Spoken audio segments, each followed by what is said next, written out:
creo y coincido completamente con que la tecnología, las redes, todavía es un desafío, pero yo creo que vamos para allá y vamos con todo. Pero vamos a meterle polémica a esto. Sí. A ver, por principio de cuentas, creo que la mesa está retrasada hace 10 años, porque si vamos a hablar nada más de podcasting, señores, Dixo tiene como 7, 8 años haciendo de lo suyo. Lo mismo podrían estar haciendo estaciones de radio, lo mismo podrían estar haciendo estaciones de contenido en internet. Nosotros mismos en RMX, en Grupo Imagen, creamos los podcasts también como un truco para aquellos que tenían trayectos cortos en Guadalajara y después los pudieran descargar de la página. Pero creo que todo eso ya está más que rebasado. Efectivamente está rebasado por el streaming, que hay partes en la Ciudad de México y hay compañías más allá de la que hace esta aldea digital que tienen velocidades más o menos mucho más estables o mucho más rápidas y que entonces se puede utilizar el streaming. No creo en la regulación. ¿Por qué? Porque creo que efectivamente es una radio a la carta y creo que a través de esa radio a la carta, no solo del podcast y lo streaming o de las miles de competencias que puede haber, de los contenidos que se dan en blogs que también ya están en demodé o que están en nubes, hace que la gente efectivamente no solo cree su radio, sino su entretenimiento diario. Día con día puede cambiar y entonces va a pasar lo que sucede con Uriel, que tenga un montón de podcasts en azul porque ya no le interesan.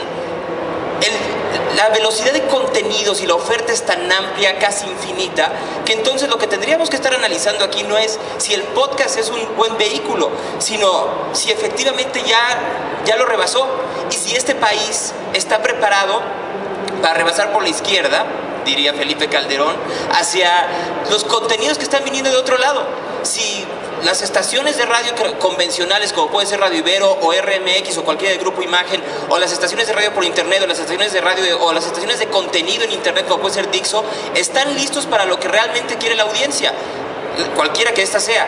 Y yo creo que hay momentos en donde estamos muy atrasados. Seguimos en nuestros nichos y nuestros cotitos de contenido en donde creemos que la gente nos va a escuchar sin darnos cuenta que la verdadera competencia viene efectivamente de la inmensidad de contenidos que tienen ustedes en la red, sin importar si es rápida, si es lenta, si tienen que esperar ustedes toda la madrugada para bajar una canción o un programa. Al final de cuentas, lo principal es la gran posibilidad que hay ahora en diversos formatos, incluido el podcast, de encontrar contenidos, y es ahí en donde tenemos que encontrar actualmente el reto para ser los mejores, con o sin con reglas, y por supuesto también si es que acaso la infraestructura en este país está lista.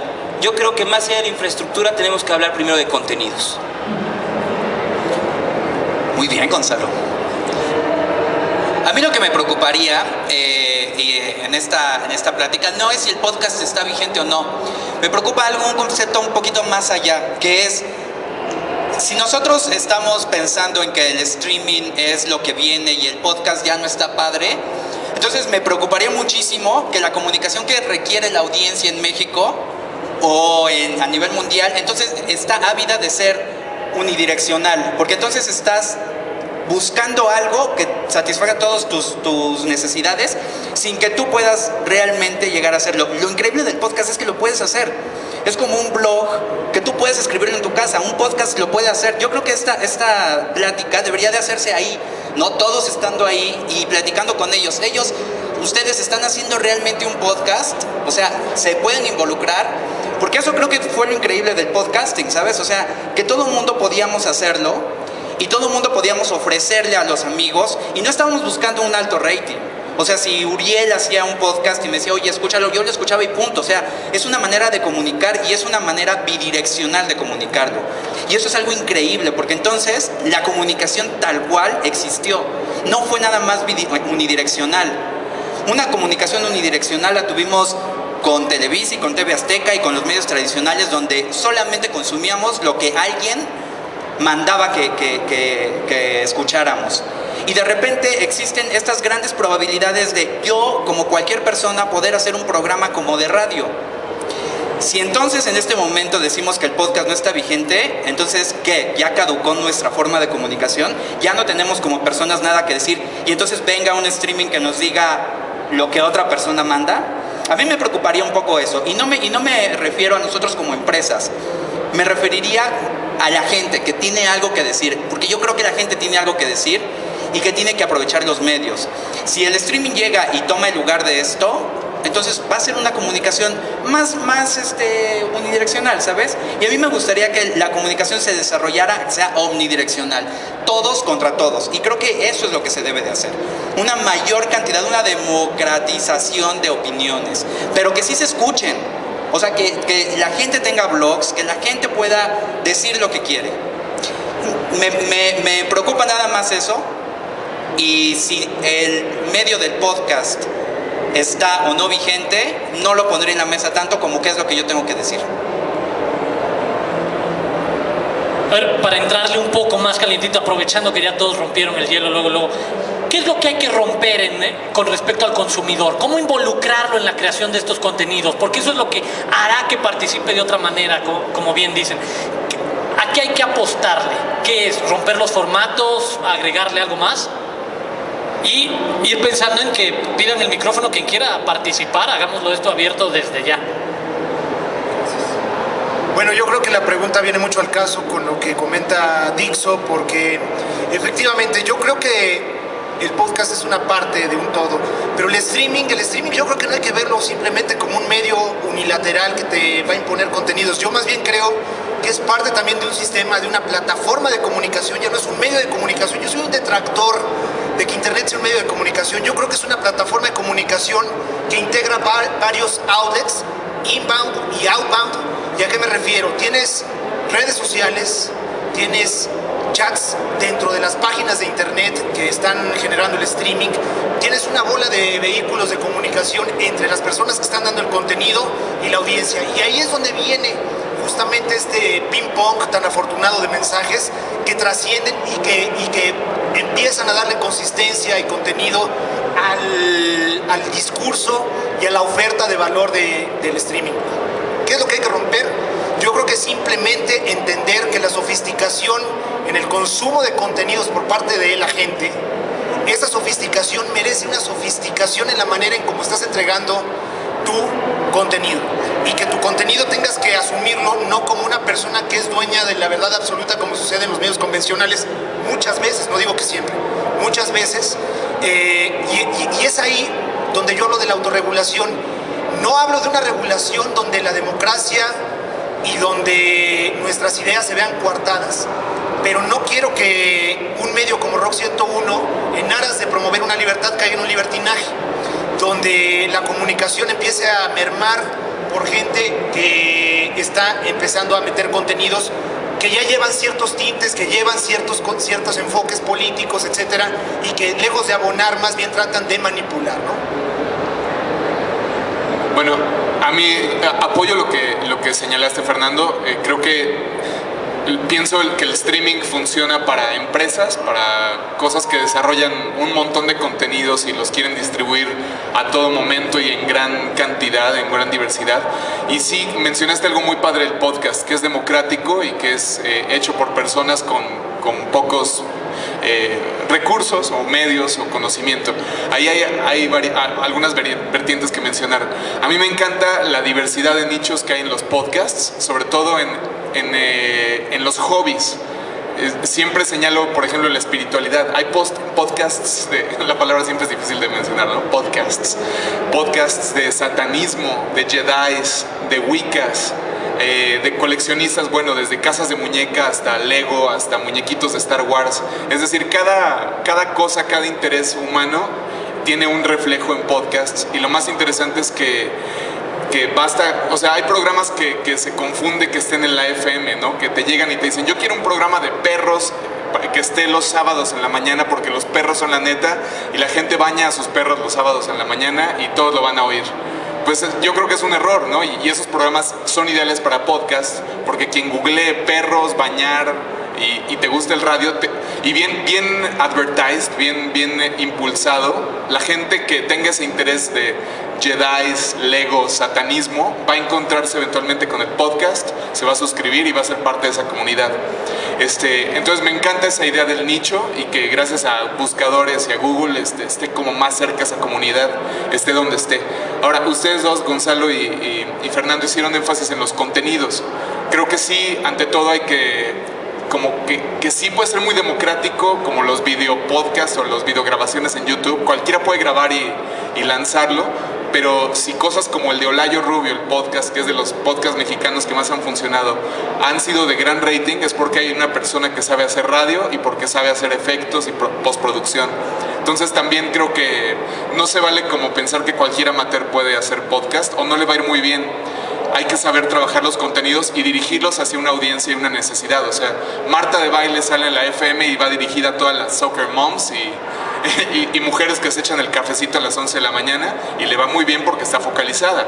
Entonces, quien haga un podcast de colección de Lego tiene que conocer a su audiencia, pero no se vale ser nada más amateur. Básicamente eso.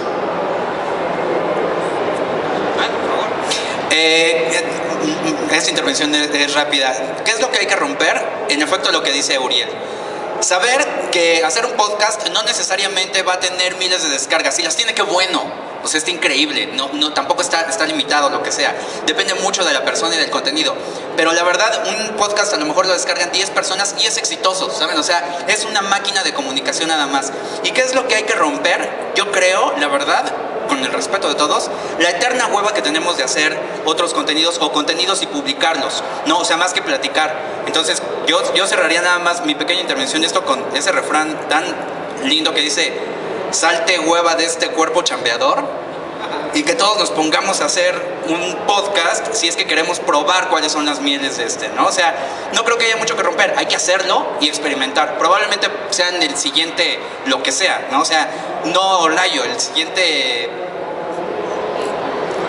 transgresor de lo que quiera, ¿no? O sea, pero hay que probarlo. O sea, yo creo que es algo muy fácil de hacer y hay que probarlo y ver esta comunicación. A ver, voy para atrás. En una de esas, en la radio sí puede funcionar el programa de perros a las 9 de la mañana mientras los bañan, pero no en FM. En una vez está funcionando en amplitud modulada o con los radioaficionados. Al final de cuentas, lo que no nos damos o no nos hemos percatado es que estos infinidad de contenidos han existido siempre, solo que han salido a través de otro tipo de herramientas. Pueden ser pasquines, puede ser a través de la amplitud modulada, puede ser a través de los radioaficionados, de la onda corta, podría ser efectivamente a través de mixtapes que se vendían en los tianguis aquí en México o que se vendían en las calles de Nueva York o de San Francisco. O sea, siempre ha habido una forma en que la gente quiere darse a conocer y quiere dar a conocer su talento, ya sea para mezclar música o para decir su discurso. ¿Qué es lo que se tiene que hacer ahora? Crear su propio discurso. ¿Por qué tiene tanto éxito Olayo Rubio? No solo porque sepa cómo hacer ruidos y cómo producir, sino porque tiene un discurso que en un principio fue apoyado a través de la radio, como pasó también con Dixo. Decía Fernando que cualquiera puede hacer podcast, sí, claro, pero ¿por qué Dixo tenía y tiene dentro de sus filas a gente que tiene una trayectoria como Fernanda Tapia, o como estuvo Abel Membrillo, o como estuvo y está el podcast, y así nos podemos seguir? Por una sencilla razón, porque tienen no solo la credibilidad, sino que han hecho a través del tiempo un discurso que la gente sigue y quiere leer y escuchar. Lo mismo puede pasar con 101. ¿Por qué la gente escucha el streaming de 101? No solo porque la música sea buena o porque no se escuche en la radio tradicional, sino porque está respaldada por Luis Gerardo Salas. ¿Qué es lo que tiene que hacer la gente para hacer un podcast? No copiarlos.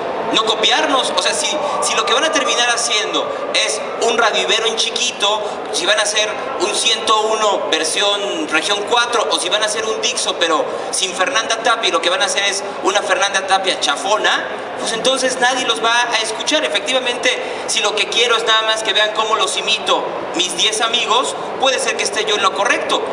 Se tienen que romper los esquemas ya establecidos y se tiene que hacer un discurso nuevo, porque es la única manera en que efectivamente se vaya a tener éxito en lo que se vaya a proyectar.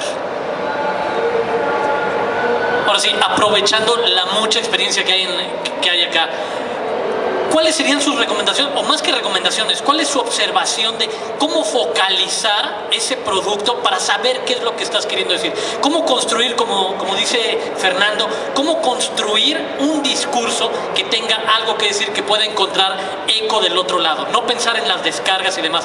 ¿Cómo bajarlo, aterrizarlo? Y como dices, empezar a trabajar, no tenerlo todo como una idea poética, de un intento de discurso, de mensaje, etcétera, sino aterrizarlo. A ver, bueno, lo que creo que hace falta en México es la cultura del podcast, desde producirlo hasta consumirlo. Ajá. O sea, ponía yo el ejemplo de estos coleccionistas y que sí, como dices, un podcast de 10 personas puede ser exitoso si le estás llegando a los 10 coleccionistas de casas de muñecas repartidos en todo el país y en todo el mundo. Quizás no son más de 1 millón, entonces con 568 estás perfecto.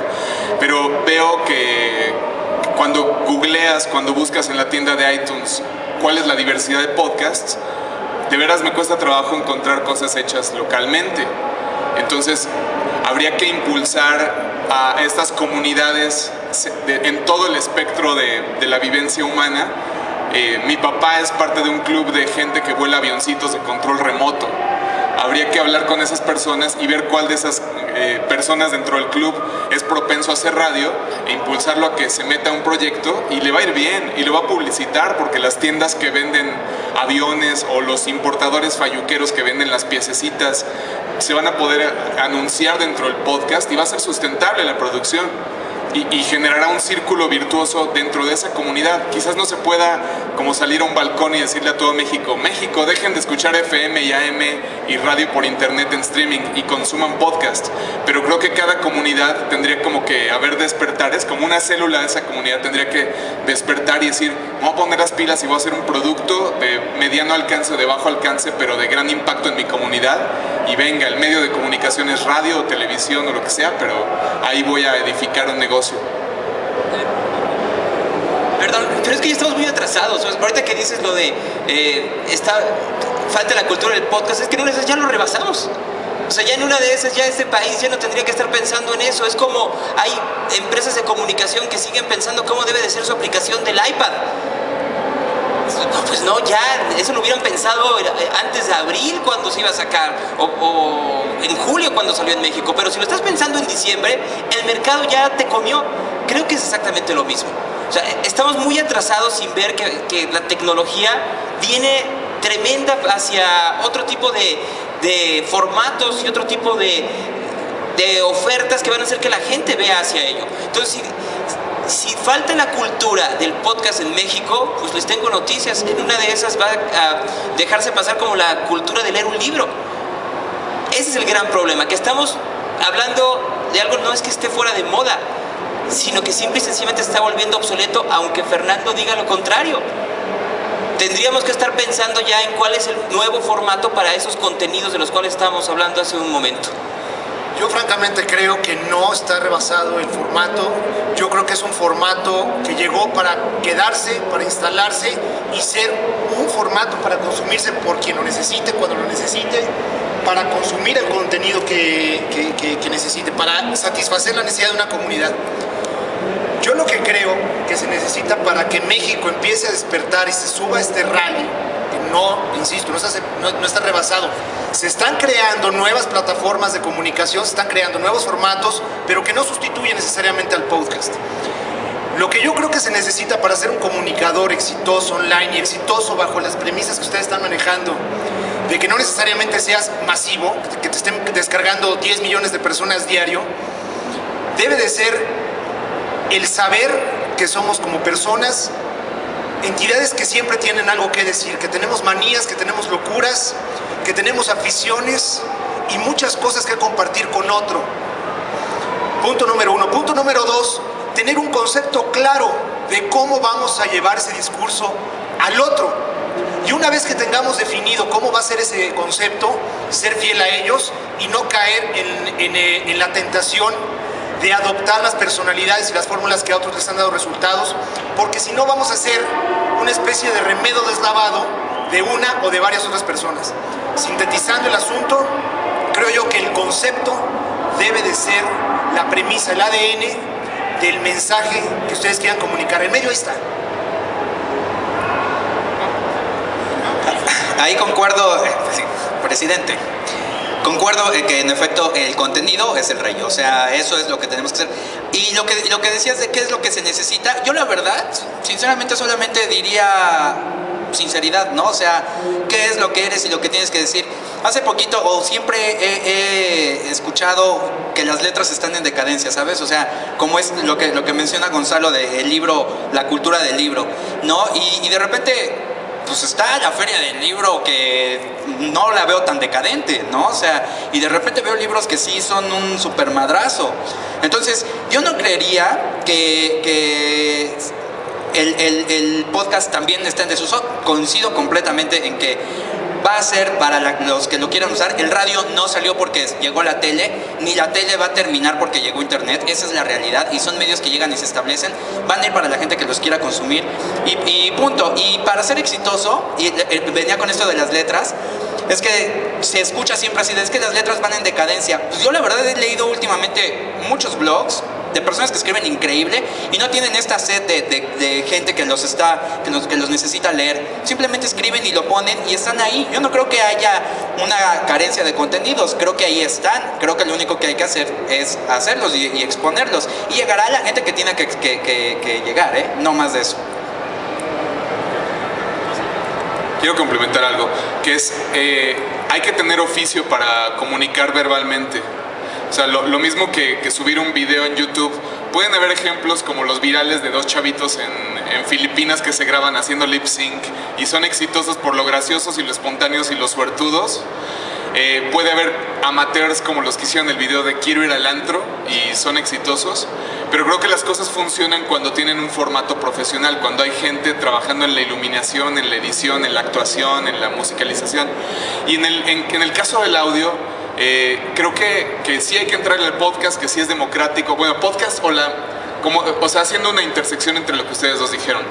¿Qué importa cuál sea la plataforma? El chiste es tener una persona geek, un técnico que entienda esa tendencia y se sepa trepar y articular tu contenido, tu comunicación urbana a la tecnología en boga o a las tecnologías y las plataformas. Pero también creo que sí es importante, y de nuevo el triunfo de Layo Rubio es el know-how, el oficio, y saber hacer un discurso bien articulado, con una voz limpia, con todos los elementos en su lugar. Algo que me molesta en muchos podcasts gringos es, yo qué sé, ¿no? Uno de películas de horror, ¿no? Para los fans. Entonces, el gringo de universidad de Boston diciendo, "Hello, this is the horror movie podcast. Today we're gonna have great things", lento, sin ritmo, tonto, soso. Y además el podcast dura 1 hora y 15 minutos. Entonces no hay oficio. Entonces no cualquiera se puede trepar a pesar de que sea muy democrático, no cualquiera puede. Entonces, digo, no es comercial para Ibero, o sea, pero me gusta mucho que en Ibero los estudiantes reciben como ese inductivo de varios semestres donde saben que si se van a trepar al micrófono es porque tienen que saber al menos modular la voz y decir algo articulado. Entonces, no quiero decir que cada persona que vaya a hacer un podcast se tenga que meter a la escuela, pero faltaría ese nivel, ¿no? ¿Alguien tiene ya alguna pregunta o quiere preguntar algo? Ah, sí, ya varias. Pues sí,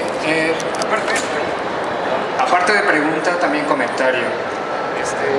Bueno, veo que las dos conferencias se hilvanan, porque, bueno, hablan de los medios. La primera hablaba del cine y cómo a las personas cuando pasaba el tren, su educación visual no les permitía ver que era ficción y se movían del camino del tren ficticio, ¿no? Porque no tenían la cultura visual.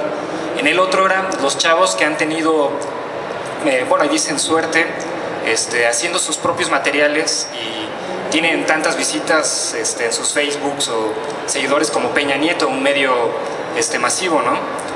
Yo creo que no es suerte, sino que ya es la cuestión de los tiempos, y creo que todo va también para la interrelación, lo que decían de que sí es democrático, participativo. Yo pienso que no va a desaparecer el podcast, pero sí va a bajar un poco por lo de live stream, que también va a ser democrático. Yo acabo de hacer transmisiones desde el iPhone de forma en vivo y las personas iban comentando en Justin TV. También las conferencias, luego yo ayudo a hacer conferencias en vivo y se meten 10, 15, 20 personas y van escribiendo, y uno mismo va cambiando la transmisión por esa interrelación. Entonces yo creo que el medio se queda, pienso que también hay que profesionalizar. Bueno, yo estoy en lo que es la radio libre, las radios comunitarias, y veo que la gente empieza pues totalmente mal, ¿no? Porque no tenemos una educación de medios, pero conforme pasan 2 meses, se instalan, ponen para que no entre ruido a la sala, agarran un discurso ya más coherente, y pienso que la profesionalización viene con la práctica, y todos podemos subirnos al tren, y es fácil en cierta medida llegar a ese nivel. Nada más hacer eso. Gracias. ¿Alguien más? ¿Sí?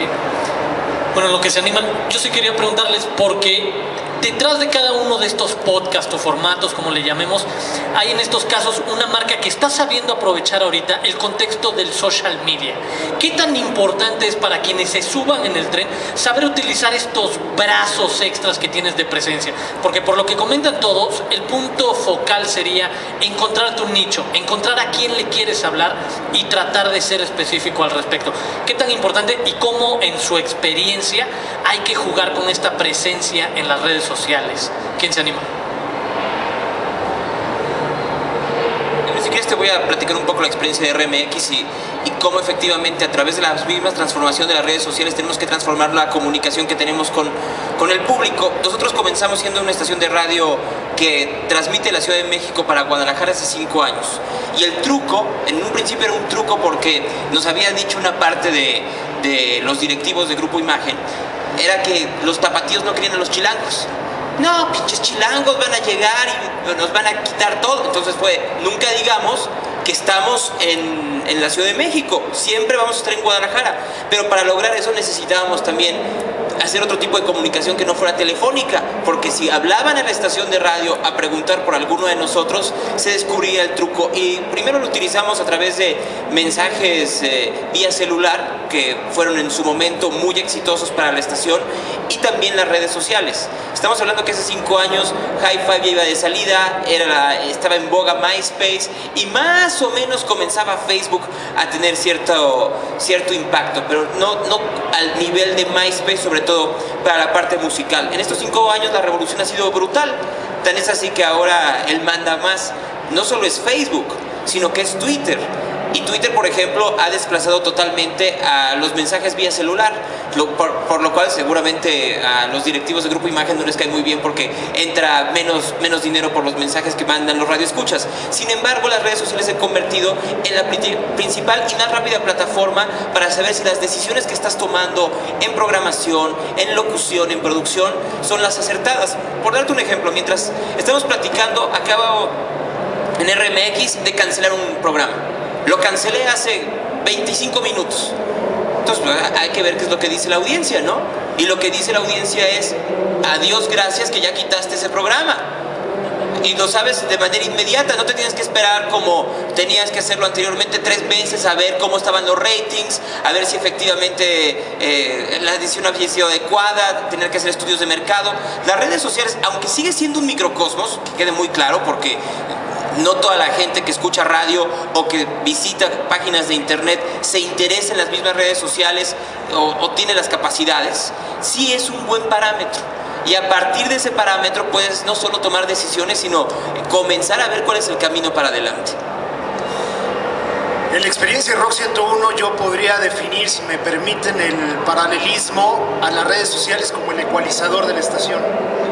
Porque efectivamente la interacción de la gente te va transmitiendo de un modo muy preciso cuál es el mood que tiene la gente y qué es lo que está esperando, sin decírtelo, del contenido que tú le estás dando. Eso es por una vía. Otra vía es, y muy importante, es también entender la naturaleza de cada una de las plataformas de social media. ¿Y a qué me refiero? Una persona usuaria de Twitter no necesariamente tiene las mismas necesidades de satisfacer su apetito por decir cosas y por conocer cosas de los otros que la gente de Facebook. Es decir, no son las motivaciones ni las necesidades las mismas de un usuario de Twitter y uno de Facebook. Luego entonces el hacer los links entre tu Facebook y tu Twitter, o tu Twitter y tu Facebook, no resulta del todo afortunado siempre. Sin embargo, cuando estás cubriendo un concierto de Roger Waters desde Los Ángeles, desde Nevada, quiero decir, desde, ¿cómo se llama? Las Vegas. Y resulta que toda la gente tiene avidez por conocer qué carajos está sucediendo en el concierto. Resulta muy afortunado.